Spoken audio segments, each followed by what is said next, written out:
I'm ready. I'm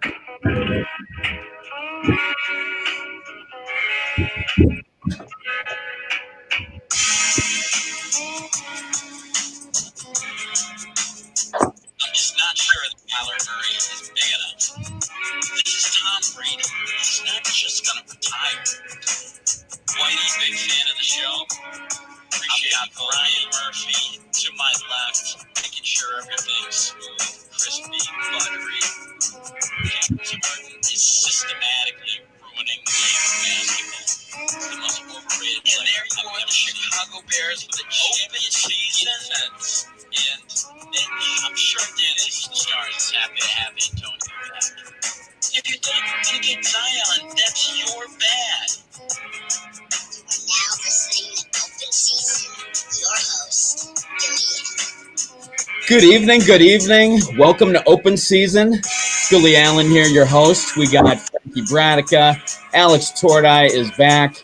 And tonight we're talking about, Kyler Murray. You heard it on the intro. I didn't think he was big enough. Well, he's big enough for quite a contract there. And apparently there was a little bit of a clause. I guess the guy doesn't like watching film. You could probably already tell I'm not a big Kyler Murray fan. Celtics are talking to the Nets about a possible Kevin Durant deal. We're going to talk about that. The Red Sox and baseball put David Ortiz into Cooperstown this week, so we'll talk a little bit about him as well. Pats, what can they do to bolster their hopes? LIV, could football do it? Frankie wants to talk LIV. We're going to talk LIV.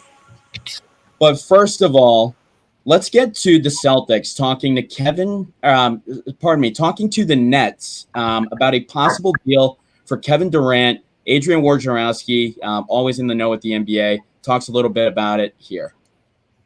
Greedy, the Celtics have been engaged in talks with Brooklyn about a possible Kevin Durant deal. They join teams like Miami, Phoenix, Toronto, who've all had varying degrees of interest in Kevin Durant, but Boston, obviously a team that beat Brooklyn in the first round of the playoffs, swept them, and then went on to the NBA Finals where they lost to Golden State. They certainly have the assets to be involved in these Kevin Durant talks. I'm told Jaylen Brown at the center of those discussions. They could potentially offer 3 unprotected first-round picks, 2 pick swaps, and then a buildup of a deal beyond Brown. Now, there's no deal imminent. So there you hear it there. I'm pretty excited about it. I mean, you probably got to go for it, right? If you have any chance to get a top 10 player of all time, probably got to pull the trigger and bring in Kevin Durant. But I've been talking enough. Frankie, what do you think about these rumors? Well, the rumors themselves, I think, are fakakta. I don't actually think we're going to trade Brown. I wouldn't trade Brown. I've said it from jump. There's really the 2 teams I can offer the most here are the Warriors and the Celtics, ironically, because those are the 2 teams that were in the finals. But those are the 2 teams that have young players, assets. We could offer Derek White, Marcus Smart, Robert Williams, and 3 firsts. No team is coming close to that without dismantling their team, which wouldn't make sense for the acquisition of Kevin Durant in the first place. But that being said, if you're asking me, would I be willing to trade Jaylen Brown for Kevin Durant? The answer is yes. I just think once we've got to that point, it's crazy. This is a great. You still think that Durant is going to stay there in Brooklyn? If you're the rest of the NBA, why would you be willing to part ways with your top talents and picks for a guy who doesn't want to be there? Why, if I know you want to get rid of something, am I going to give you top dollar for it? In what world? Yeah. In a place where he chooses his destination and then leaves in 3 years, you can't be too confident that he's going to do anything long term. Tordai, what do you think?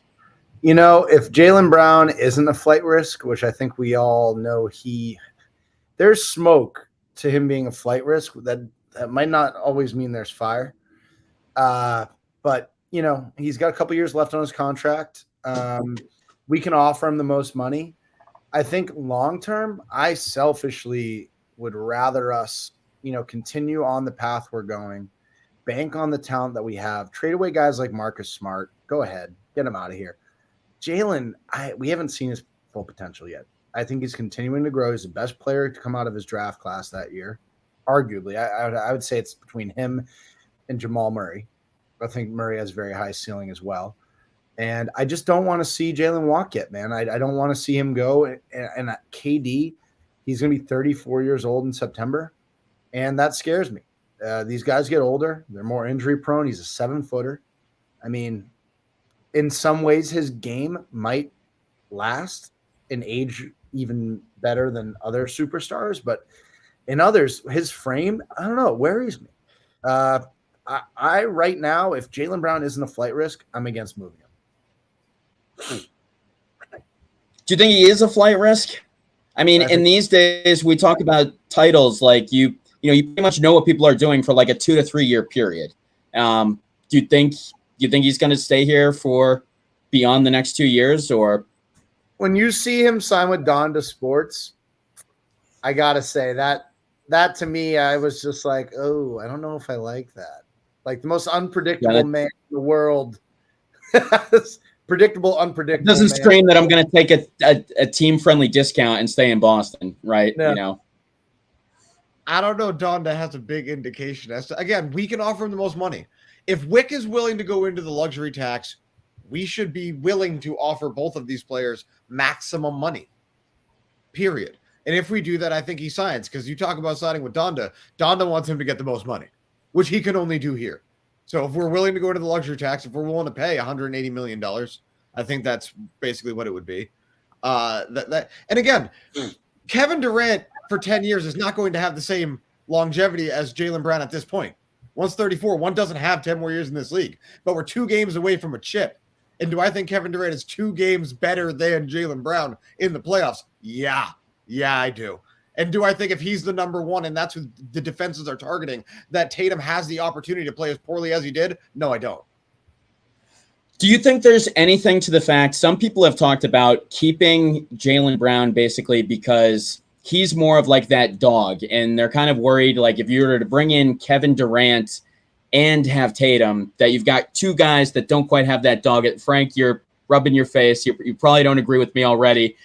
But what do you think? Do you think there's anything to the fact of kind of like those personalities? Like, can a Tatum Durant team win, or do you need somebody to have that dog, like kind of keep them in line? It seems like Tordai, that's where you're leaning. Like, you've got to keep that personality.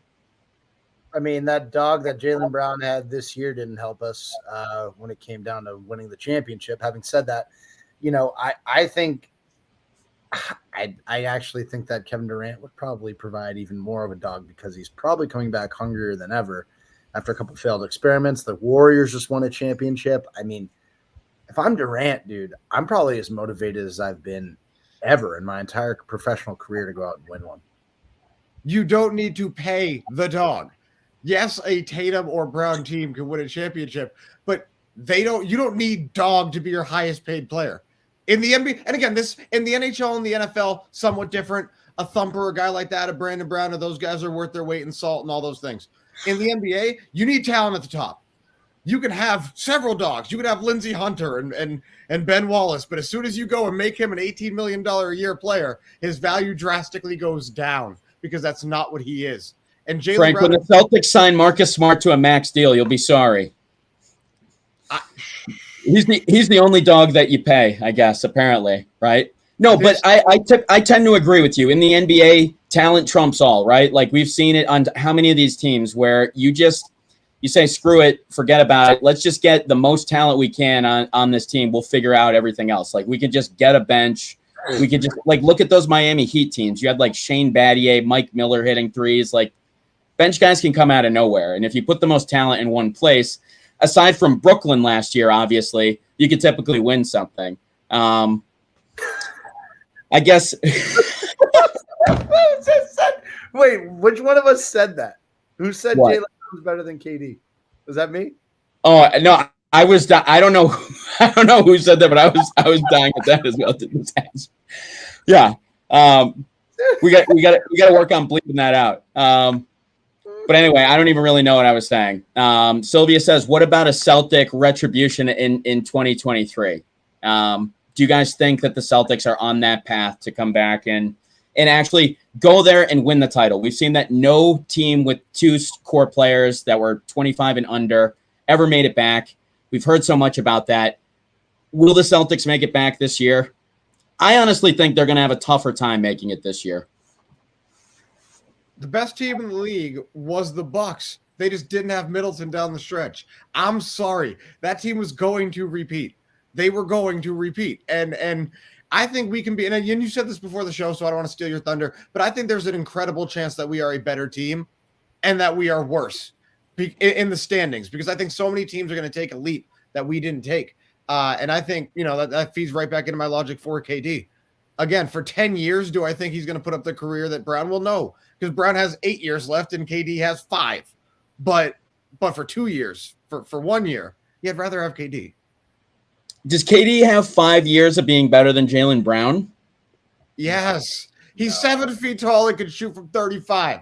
The answer is yes. And for the record, he's not the dog that Jaylen Brown is either, but I don't need him to be. I can pay a role player to provide that mental toughness.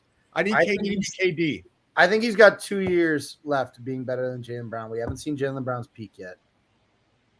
I don't agree with Jaylen that. Brown's 25 years old. He's getting better. And, his last game of the season, didn't he just drop like 35 points in the finals?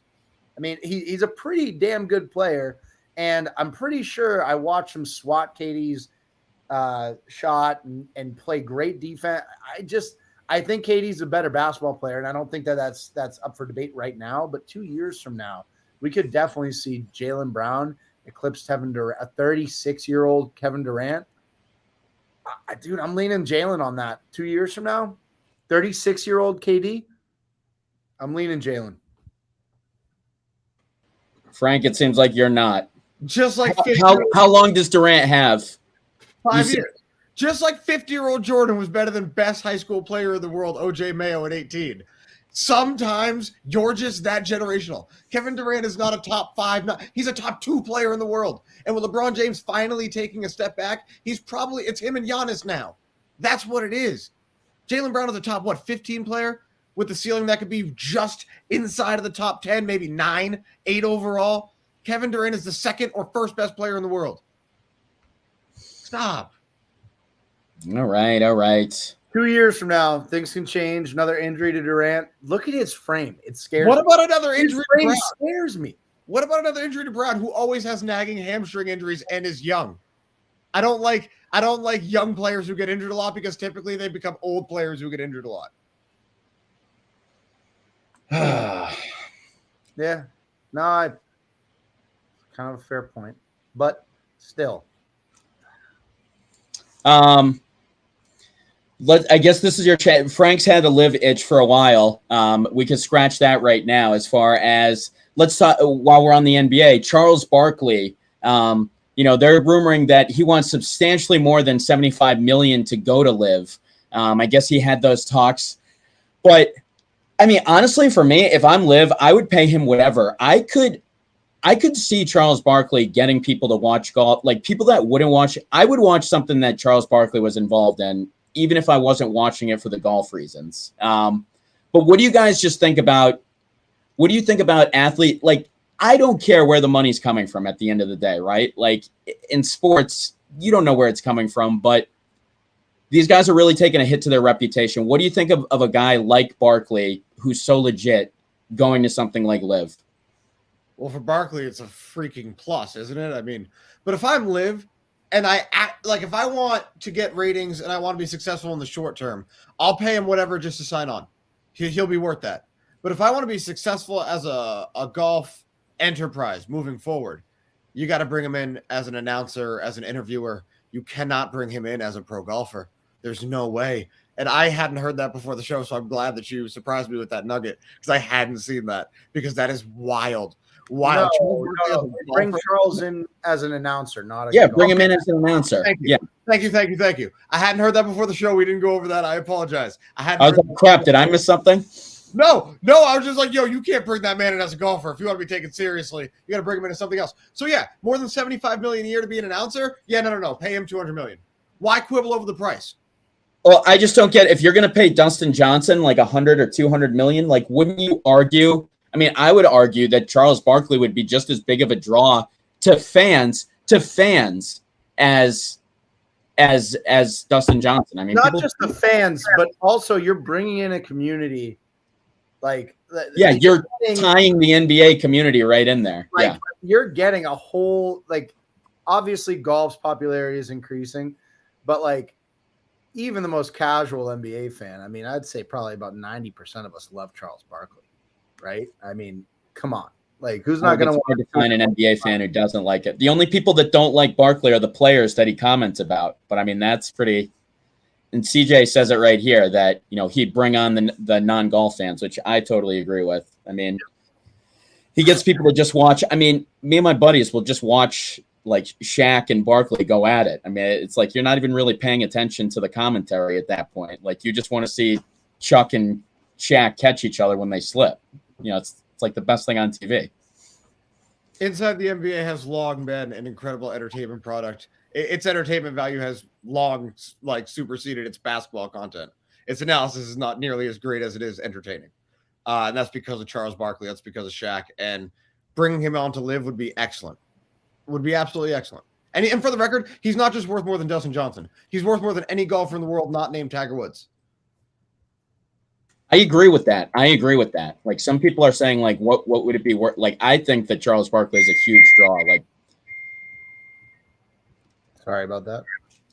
Oh, no worries, man. It wasn't.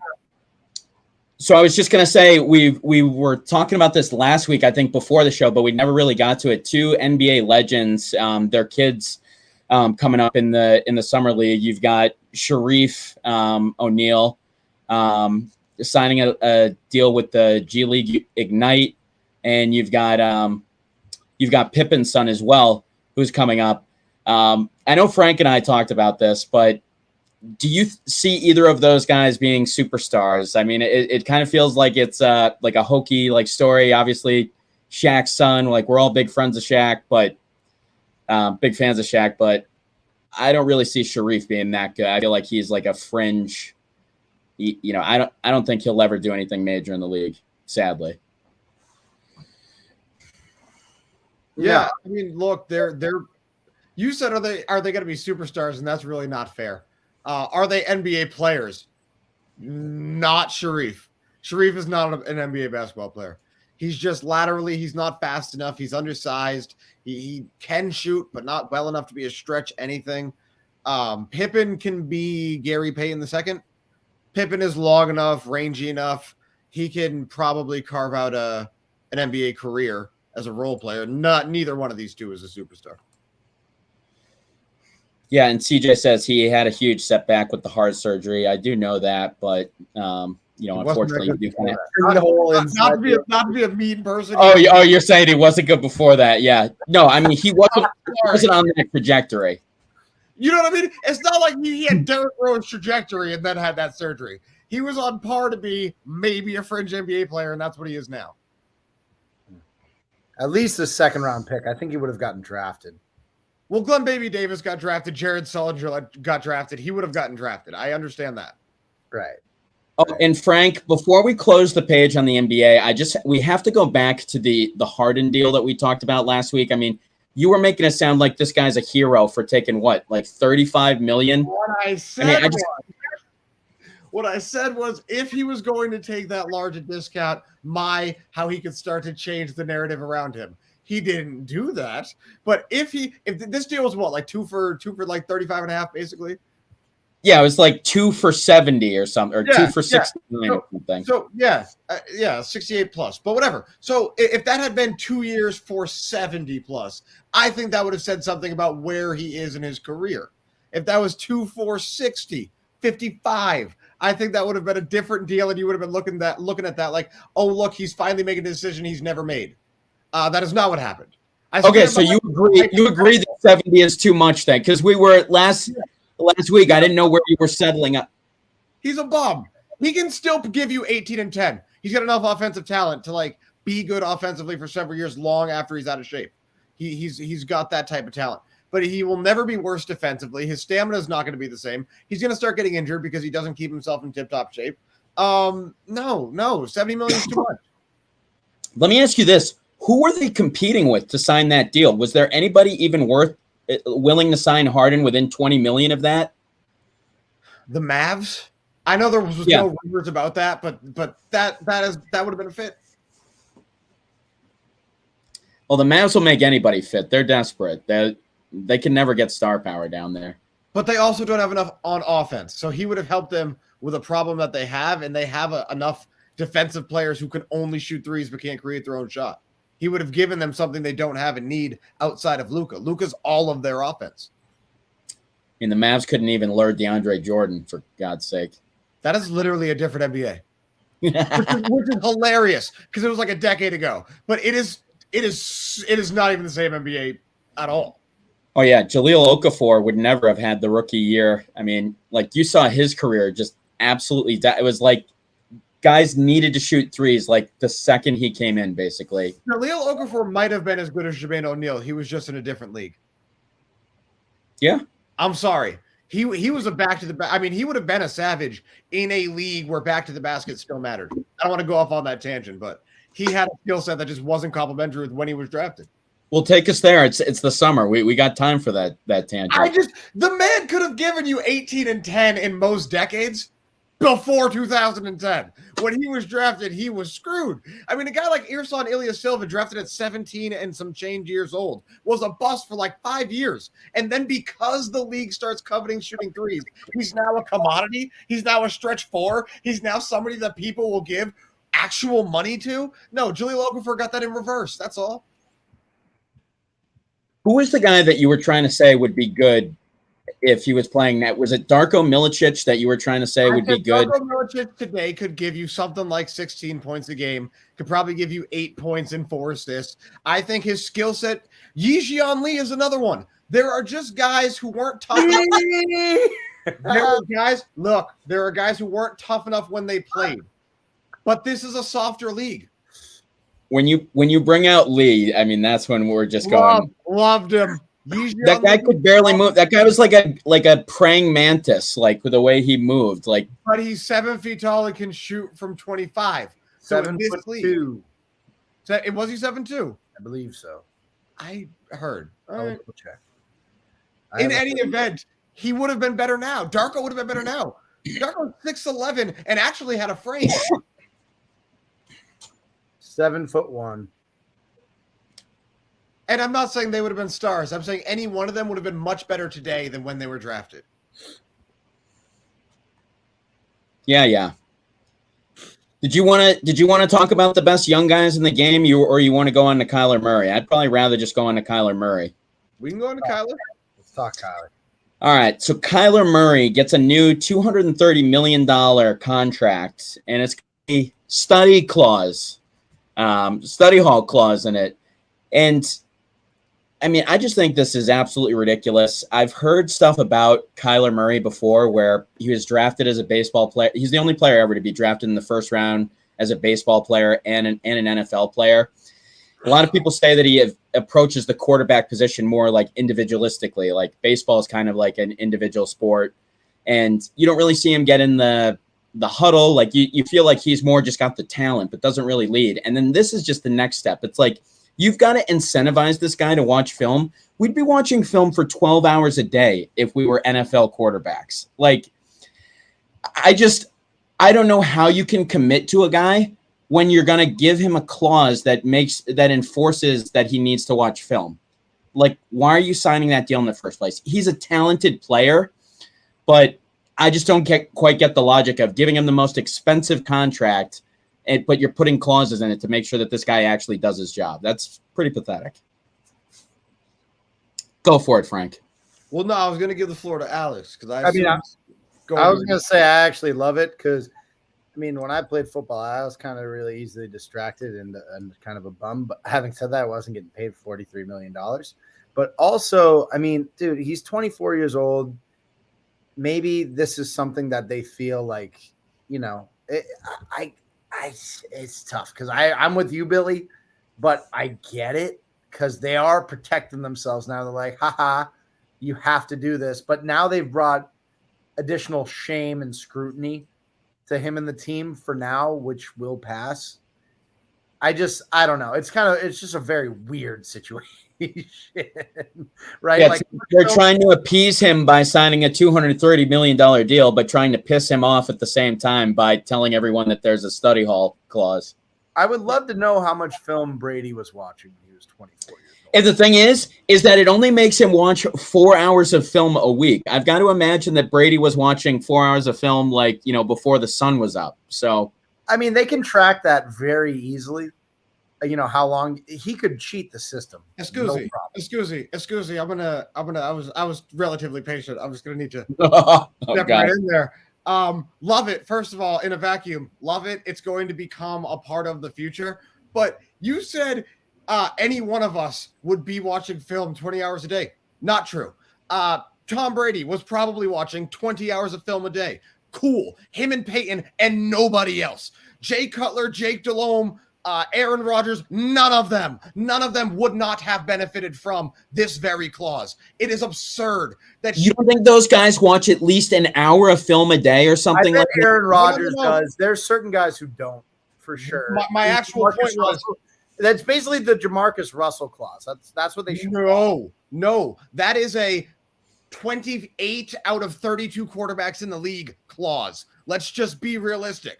That is not a Jamarcus Russell clause. I don't know. Look, I'm going to say to be in the NFL that you need to watch 4 hours of film. I bet even the idiots watch 4 hours of film. I'm willing to make the argument that since the 50s, the average quarterback has not spent that much time watching film.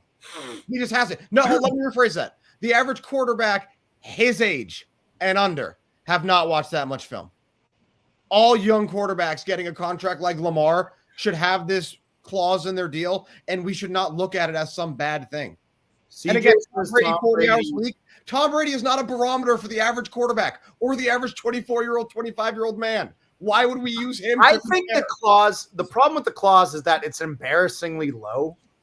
And it's like, you should be watching. Like, it makes both sides look pathetic, really. If it was like 15 hours of film a week, it'd be like, okay, so what's that? 3 hours a day of film?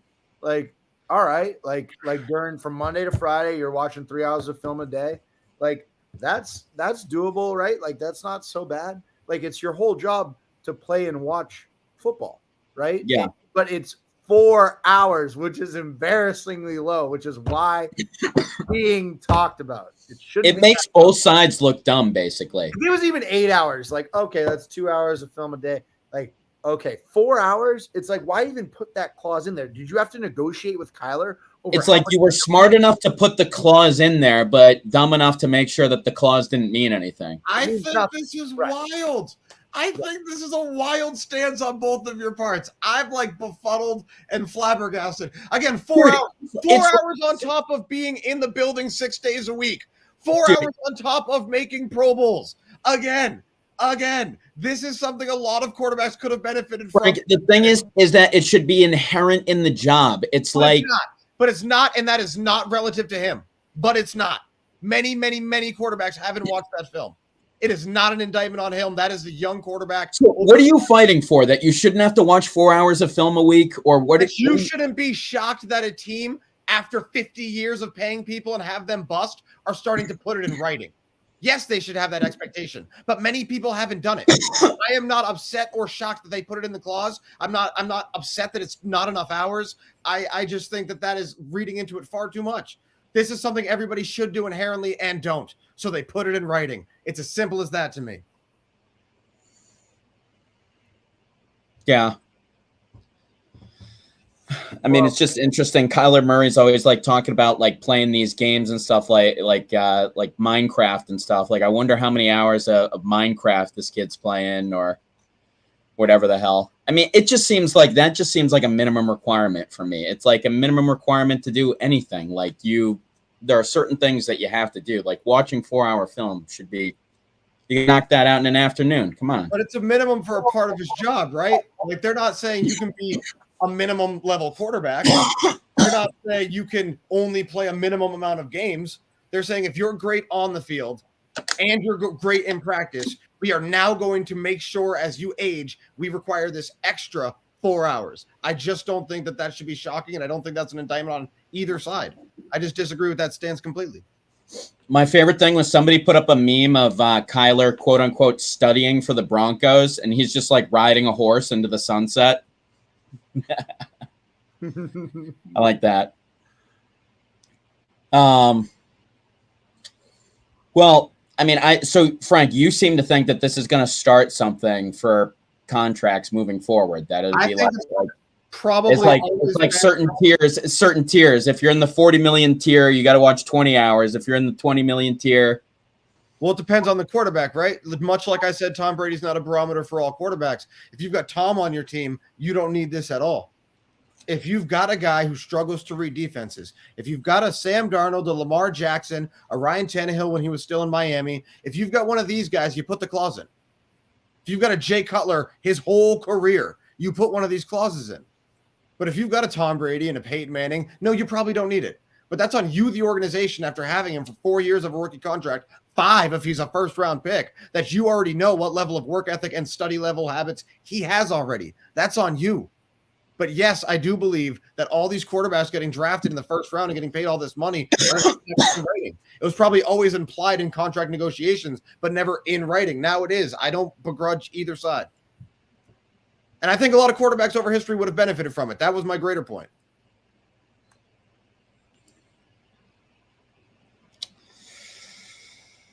Yeah. And for the record, I mean, I'm sure if you enforce something like, good habits, like I'm sure that it's like enforcing your players to not ride motorcycles or something like that. Like, sure, like it's going to be more beneficial. But haven't they started to put those also in contracts now? So, yeah. But here's my point. I wouldn't have paid him. I think that that he hasn't shown himself to be injury prone, but he's just too small for me. But if I'm the Cardinals in Arizona, he's worth his weight in gold. He just is. I mean, in Arizona, he's going to sell as many jerseys as they've sold since the height of Larry Fitzgerald, since that Super Bowl run. So again, from a business standpoint, you give him the money, but from an on-field standpoint, I probably wouldn't have given it to him. But it's got nothing to do with needing to require him 4 extra hours of study. I just wouldn't take that into account because I can put that in the contract. God, I don't know why you're arguing so hard for this. Because I was stunned by both of you. You don't find it embarrassing that this needs to be involved in a contract? No, because the top 1% of a lot of professions are the same way.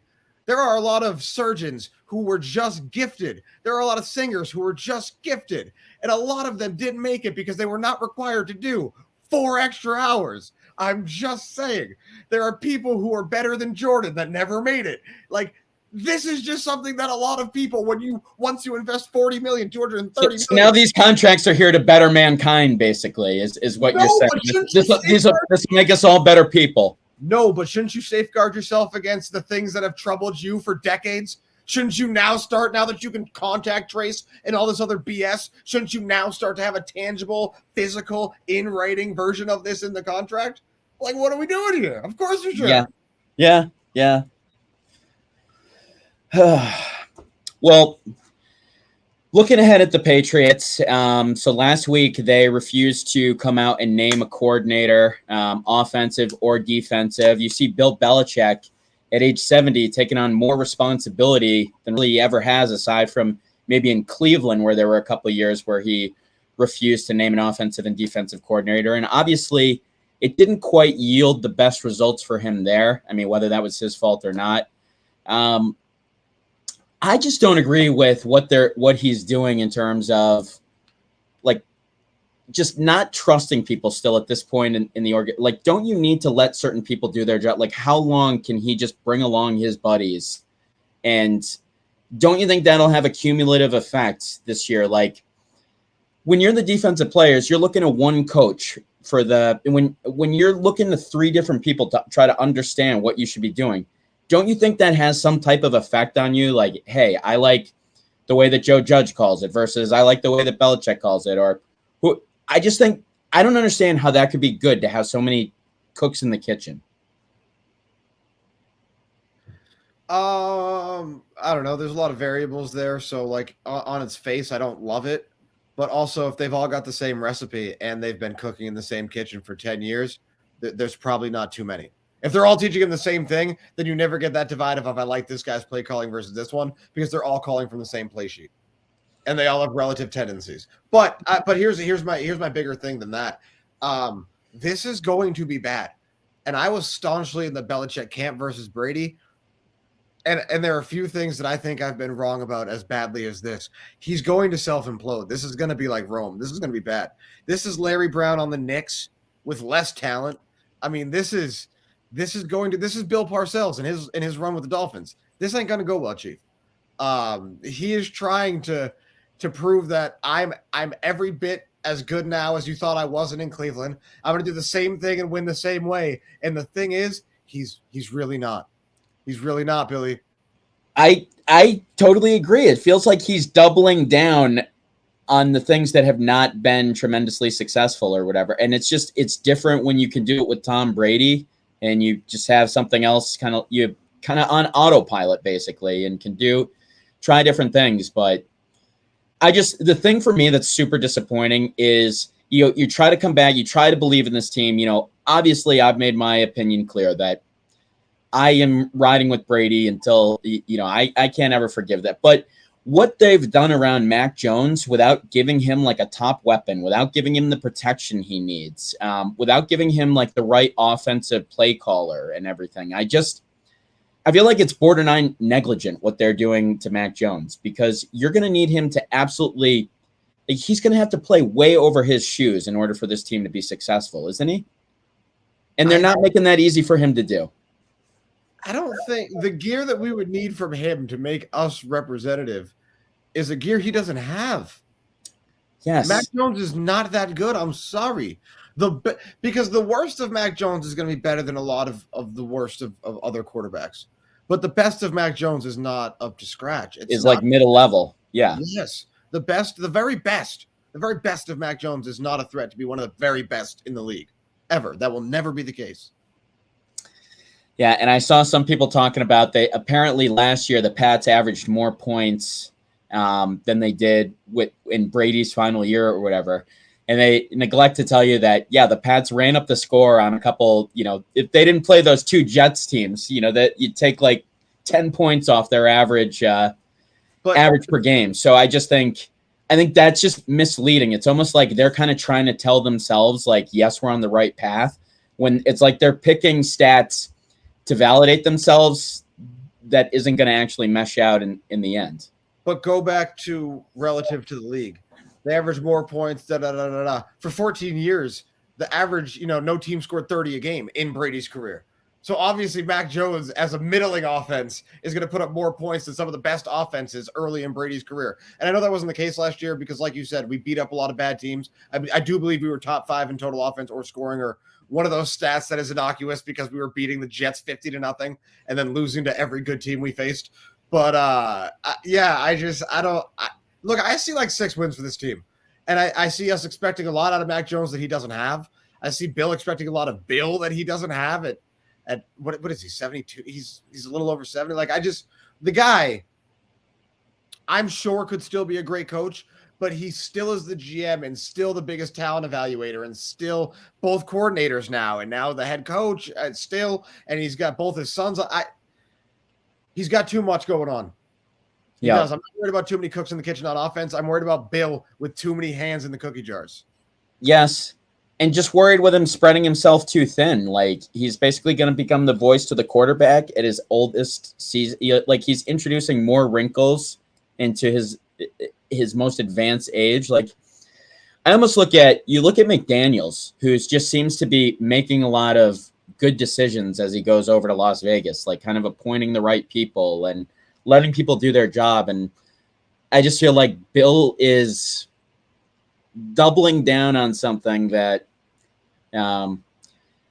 it's just his thing used to work when you could win by like defense and the running game, and everybody scores 30 points these days. Like you need to be able to go up with these pinball offenses. Like you need to have a defense, but it's like more crucial for you to be able to score 30 in this league right now. As teams get more film on him, Mac Jones will become more limited. But if our offense is as good as it was last year and we had a legitimate top 3 defense, or for all intents and purposes, what Brady had early, a generational defense, that would have been good enough to win. You can be a top 15 offense and win with an elite defense still in this day and age, because the top 15 defense will give you 28, 29 a game. You cannot be a bottom 15 offense and win. It's pretty scary if they're going to get more limited, with the 3 pass attempts against Buffalo. They're going to be more limited than that. We didn't have to throw the ball 3 times against Buffalo. That was Bill being the smartest guy in the room, don't you know? Oh, of course, I know. They really do. Like, when they have a chance to win, it's almost like Belichick knew there were certain games that they needed to win less. It's like he kind of knew they needed to run the score up in some of those games against the Jets and, get people going. And that game as well, too, to be able to win that one without passing or anything. It's just, I don't know. I don't know why. I feel like there's no urgency in some of his last seasons. Like, it's like the urgency was there forever. Isn't he motivated to get to Shula? Isn't he motivated to get to Brady, who just left town and brought a championship somewhere else?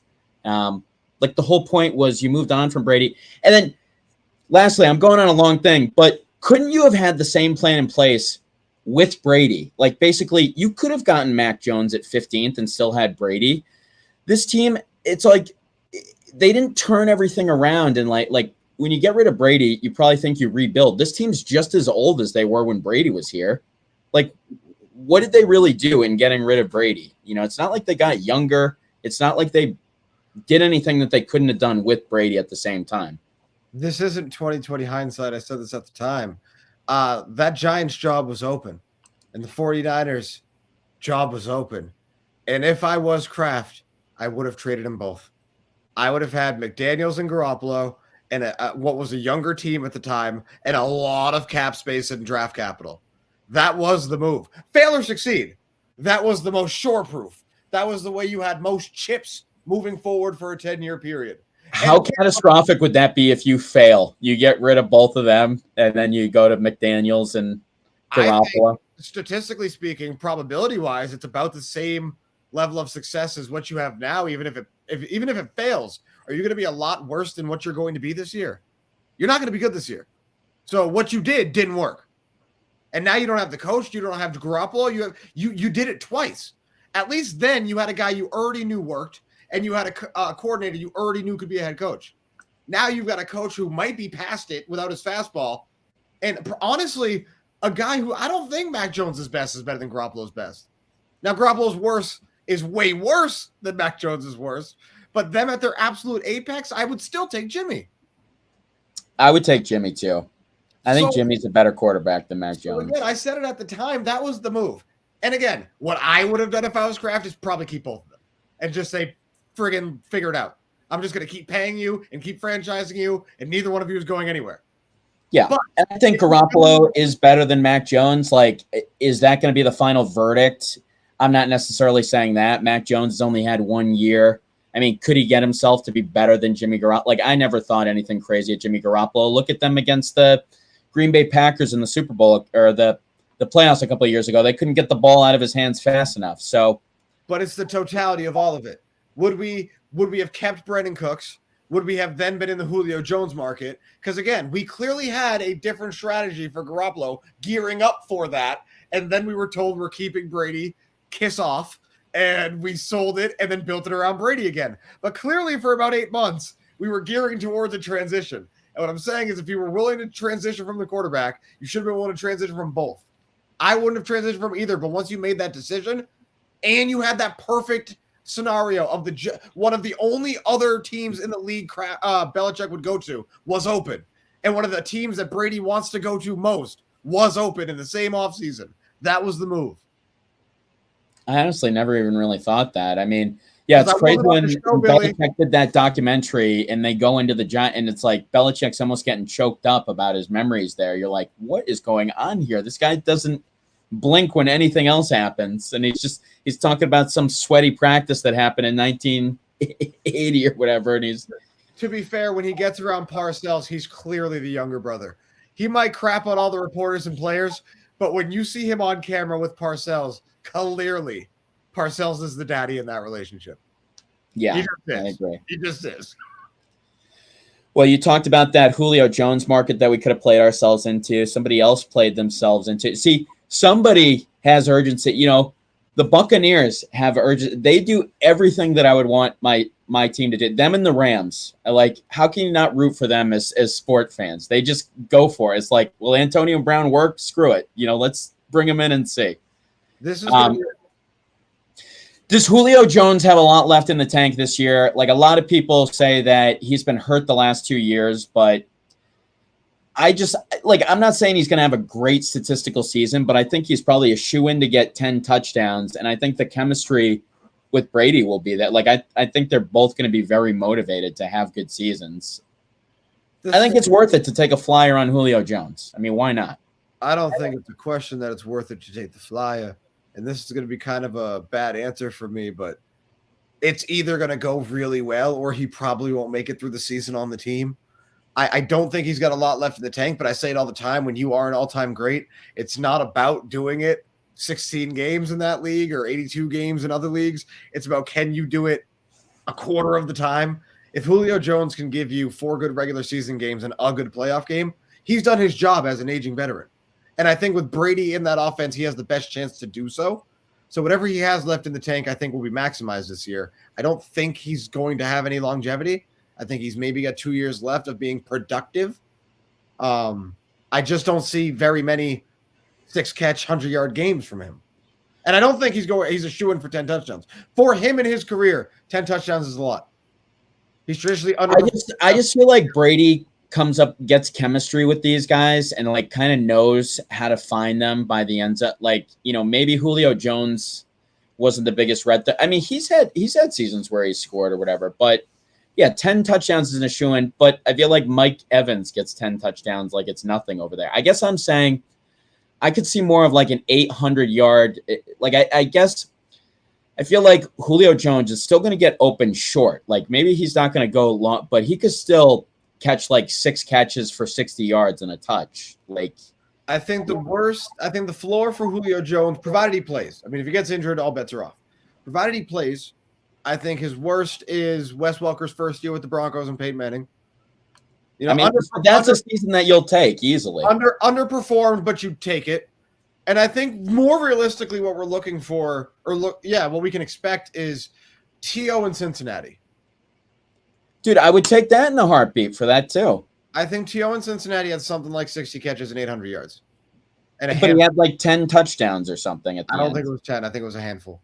I can look it up, but I just his numbers were better than Chad Johnson, who at the time was still getting all-pro looks. So I just think that's what you're looking for when you talk about an aging star, Jerry Rice on the Seahawks.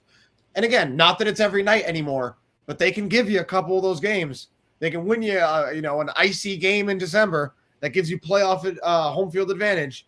And then they can give you, a good divisional round game, and they might be crap for the next 3 weeks, but they won you 1 game in the playoffs. They won you 2 or 3 games in the regular season. That is them earning their paycheck.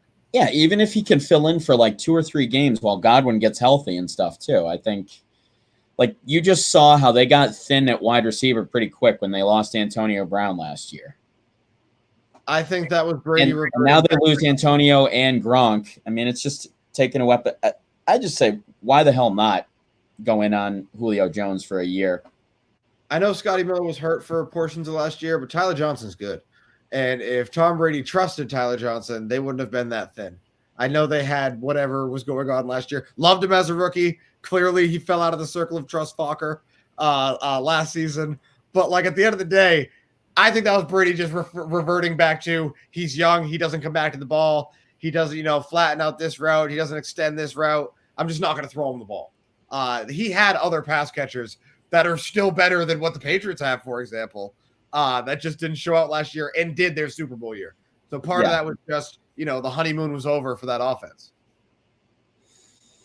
Yeah, I mean, they do have plenty of wide receivers that are better than anything that the Pats have. So, I would rather. Who has a better year, Julio Jones or Devontae Parker? Devontae Parker. Okay. See, that's interesting. If Devontae Parker has a better year than Julio Jones, then he probably has a decent year. Hasn't he already had a better year than Julio Jones? No, I guess I'm just saying, like, this year, if Devontae Parker puts up a better year than Julio Jones, like, that's probably a year that you'd sign up for when you got Devontae Parker. Now, I don't know this, but I'm willing to bet that he has already had 2 seasons better than Julio Jones in the last 4 years, and one of them was last year. I'm willing to bet that. The year that Devontae Parker had like 1,400 yards, I know he had a better year than Julio Jones because Julio was already on the decline. Devontae Parker did not have 1,400 yards. Give me a second. There's no – yeah, go ahead and do it right now because I know that he didn't have 1,400 yards. All right, well, don't let there be dead air. Fill it with something. Oh, well, yes. I mean, this is always the best radio when you talk about what you're Googling. Well, I would make you what I wanted to do was go to the story of the today. He had 72, 12, and 9, which was still better than Julio that year. So again, I'm just saying, even last year, because he played more, and they were both hurt last year. They both played something like 10 games. So my point I don't even know if Devontae Parker was better than him last year. I don't think. My point is he can have a better year than Julio and not have a good year. I think that is also very much in the cards. They can both have crap years, and one could be less crap. That's true. Let's do this day in sports. Oh, I almost forgot that I have a segment. I'm sorry. All right, we're going to start in 1948, all right? Not quite as far back as we usually start. All right, we've got the Babe Ruth story premieres. It is the very last public appearance before Babe sadly passes away August 16th of that year. 1970, Reds catcher, arguably the best hitting catcher of all time, Johnny Bench, plays in the outfield, goes 4 for 5, 7 RBIs, 3 consecutive home runs off the same pitcher, Steve Carlton. 1984, Pete Rose passes Ty Cobb. 3,502 singles. And Pete Rose has been on this list 3 times in the last month or so, and I find that to be stunning for a guy who's supposedly blackballed from the sport. He really was that good. It's a shame that he was a moron. Sad. He really was. Sad. He was so good. 1992, Nolan Ryan records his 100th strikeout for the 23rd consecutive season. Only pitcher to do so. 526 career winning percentage, 324 wins, 5,700 plus strikeouts, but also nearly 3,000 walks. He has nearly 900 more strikeouts than number 2, Randy Johnson, the big unit. But he's also got nearly 1,000 more walks than number 2, which is the aforementioned Steve Carlton, who got dinged up by Johnny Bench pretty badly. So I was happy I could tie that pitcher back into this. And then lastly, 2 years ago, Juventus wins 9 straight Italian Series A Cup finals with Cristiano Ronaldo scoring a goal before he demanded to get the hell out of Italy. But I think that is tremendous because I wish he won more World Cups. Portugal's simply not good enough, and we're never going to get a soccer segment, so I'm squeezing it in now. Thank you very much. Great. There was something I was going to say there, but I'm quickly forgetting all your. Not a big tennis night for us. Oh, I could have done it, but there was just so many other things. Clearly, Oh my God. Really? Come on, Whitey. Come on. So what I was just going to get to actually is, so Shanahan came out and said that, this is Trey's team. And I just find that interesting when it's been so long to pass the torch on to Trey Lance. But it clearly has to work. Like, you mortgaged all that draft capital. You have to expect that Shanahan's job would be on the line if he can't make this work. I don't know if it will work. Are you sold on Trey Lance as a passer, as a leader of that offense? I don't care. So what I looked up is Jed York's net worth. And the answer is $200 million. So if I'm Jed York and I've seen what the NFL is and how premium that position is, I'm keeping Jimmy. And yes, it's Trey's team. And if Trey Lance is bad all year, I'm not switching. But if he gets hurt, I've got Jimmy. It's that simple. So you're going to pay the $25 million to keep him as a backup? I'm going to pay $40 million to have those 2 quarterbacks and not worry about that position. That position is worth it in sports. Because there are teams playing one guy that much. You won't be worrying about it with Trey Lance and Jimmy Garoppolo at the quarterback position. You'll be all good. That's who you drafted, though. You drafted Trey Lance, so you're stuck with him no matter what. Well, you're not stuck. What I'm saying is you're not stuck with Jimmy Garoppolo no matter what. You're going to get a better backup to come in and learn the offense? Could somebody not play similar to Jimmy? Can you tell me why his teammates love him? He's not tough. He doesn't play through injuries. Because he wins 7 out of 10 games that he plays in a man's league. And because even on the playground in 5th grade, if every time you played with Scott or Tom, you won, you would always play with Scott and Tom. Jimmy wins. He wins 65% of the games he's played in his professional football career. That's stunning. It's no surprise his teammates like winning with him. I just feel like he doesn't play through injury. Like, I just can't understand what he does to make you like, it's like every year you get to that point and realize, crap, Jimmy Garoppolo is our quarterback. We can't win. You know what I mean? Like, wouldn't that be? I don't think they think that. And for the record, if you're the defense and you allowed, 21 points in the 4th quarter, you should not feel that Jimmy cost you that game. He missed Sanders. He didn't cost you that game. You gave up a lot of points as supposedly a best defense we've seen in 5 years, and you got torched when it mattered, when you had a multiple score lead. So they should not feel like, oh, Jimmy can bring us to the promised land. No, with Jimmy, we were good enough to win, and we dropped the ball. So we are not going to hold that against Jimmy. He missed one throw. We missed basically a freaking fair catch, 3rd down and long to Tyreek Hill. Like, no way. Let's do this. What would the 49ers record this year be with Trey Lance, and what would it be with Garoppolo? They'll probably win a game or less with Trey Lance. It'll be better for the team, but they'll probably win a little bit less. In how many games do you think Trey Lance wins you? Does he win you 6? Are they a better team than the Patriots? 11-8, and even if they have a better record, they are clearly a better team than the Patriots. The Patriots are a not good team.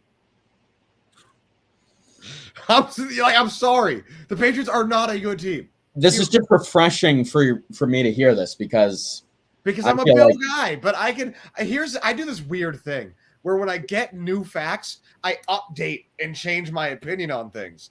So yes, I was firmly in the Bill camp, and I still think that on balance for 20 years, he's been the best coach and executive in football, and it's not even been close. But he's awfully stubborn. He's awfully unmoving. He is no longer malleable. He is not accommodating to stars. He let the best quarterback of all time go, and he hasn't had a good track record in drafts. And he's gone through peaks and valleys, but he always had Tom. Now he's gone through only a valley, has yet to come out the other. And I think last year's draft was good.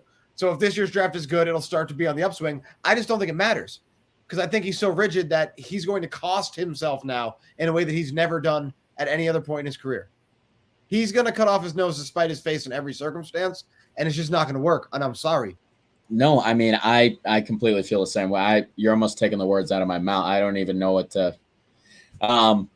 So, yeah, I feel like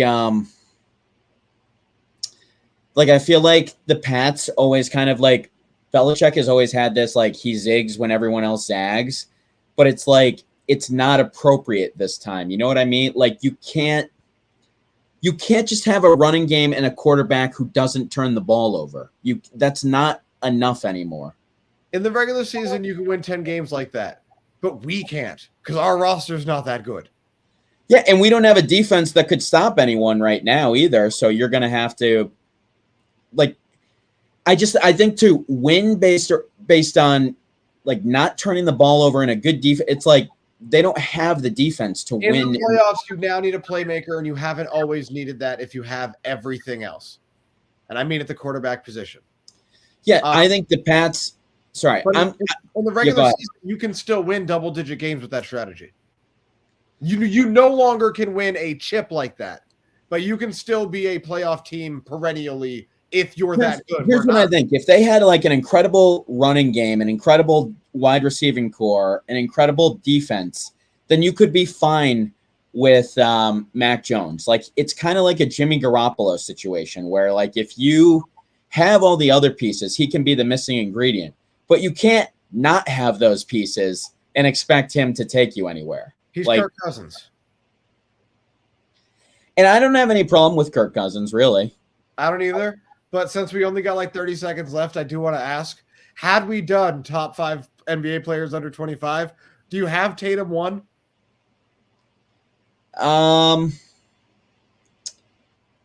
You probably have to have Luka there too. I mean, I have Luka as 1. That's why I wanted to ask. I have Luka at 1. See, that kind of gets into like a coin flip for me because it's almost like like the Tatum thing. It's like he's the better athlete. He's taller. He plays defense. But I mean, I kind of love Luka. Just like the kill. You know, he's not as efficient, but higher ceiling for Tatum. But don't you feel like no matter what Luka's ceiling is, he'll get there? And you don't feel that way about Tatum? Yes, and I feel like he's going to like forge his way there. I left, maybe this is a teaser. We can get to it next week. I had Anthony Edwards above Zion and John Morant. When I went and looked at it and I really thought about it as far as young NBA talents, I just think Ja has almost no chance for longevity, as much as that hurts me to say. I just don't feel a career for him. think that Edwards' game will age better than those two players. Like although he's crazy athletic, he can shoot also. Like I feel like people don't take that into consideration too. Like you almost look at his off the page athleticism and you don't look at some of the other. He's not a bad 3 shooter. And he hasn't been a great defensive player, but much like Donovan Mitchell, I always think that character mold, that player mold, can develop into a great 2-way player. Dwayne Wade is that size, that 6'3", 6'4", 200-pound guard can usually, if they're long, can play defense. So I think Edwards still is a matador out there, can't play any defense. I think Edwards will get better. Yeah. Well, we'll give you 2 minutes of bonus time tonight. Appreciate everybody tuning in. We'll see if Kevin Durant finally gets dealt before. I mean, do we have any prediction on that? Will something happen before the next time we meet, Frank? No, I agree with people being petty. The Nets shouldn't undersell him, so they're going to keep him. No team in the league, as I said, once you've defined something as trash, am I going to pay you top dollar for your trash? No, thank you. So he'll be a Net. He'll be a Net this year. Okay. All right, great. Well, you heard it here first. We'll catch you next week. Same time, same place. Thanks for tuning in.